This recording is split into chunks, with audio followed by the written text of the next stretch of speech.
এই ঝামেলা আছে না নাই? মেহেরবানি করে আপনার বৌমাকে আপনার নিজের মেয়ের মতো দেখেন। নিজের মেয়ের যেমনি আদর করেন তাকেও অমনি আদর করেন। আপনার বৌমারে যদি আপনি কষ্ট দেন, মনে রাখবেন আপনার নিজের মেয়েটাও আরেকবারের বউ হয়ে কয়েকদিন পরে যাবে। আপনি যা যা করবেন আপনার মেয়েকেও তারা ওই রকম কষ্ট দিয়ে বাড়িতে ফিরিয়ে দিবে। চিল্লায় বলেন ঠিক কিনা? খবরদার, টিট ফর ট্যাট। ইট্টি মারলে পাটকেলটি খেতে হয়। এজন্য শাশুড়ি আম্মা জানারা যারা আছেন, বৌমার সাথে খারাপ আচরণ করবেন না মেহেরবানি করে।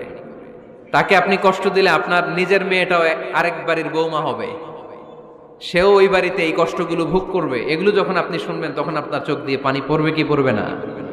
পড়বে। এবার আসেন বৌমার কথা বলি।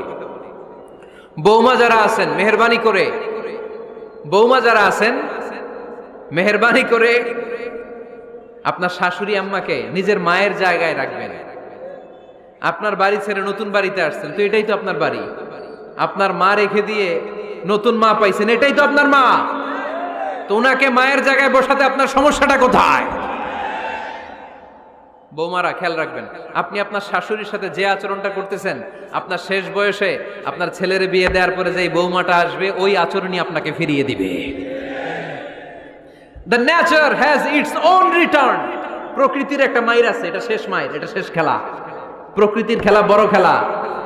আপনি আপনার শাশুড়ির সাথে যে আচরণ করবেন, আপনার শেষ বয়সে আপনি একদিন শাশুড়ি হবেন, এটা মাথায় রাখবেন।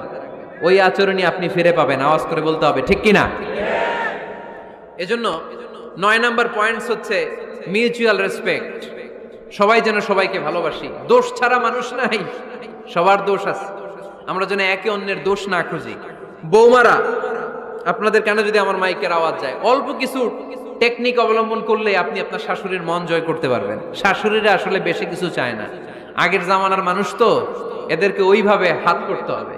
মাঝে মাঝে একটু শাশুড়ির মাথায় তেল দিয়ে দেন, চুলে তেল দিয়ে দিবেন আর কি। মাঝে মাঝে চুল আশ্রে দিবেন, এগুলো কিন্তু খুব পছন্দ করে শাশুড়িরা। ওনার প্রেশারটা একটু মেপে দিবেন। ডায়াবেটিক্সের ওষুধটা খাইলো কিনা সময় মতো খোঁজ নিবেন। কি পছন্দ করে খেতে একটু রান্না করে দিবেন।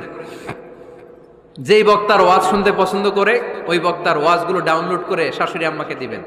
ইসলামী বই দিবেন। দেখবেন বয়স্ক নারীরা মাহফিল যেতে খুব পছন্দ করে, ওয়াজ শুনতে খুব পছন্দ করে, নবীদের কাহিনীগুলো শুনতে পছন্দ করে। বসায় বসে একটু কাহিনীগুলো শোনাবেন।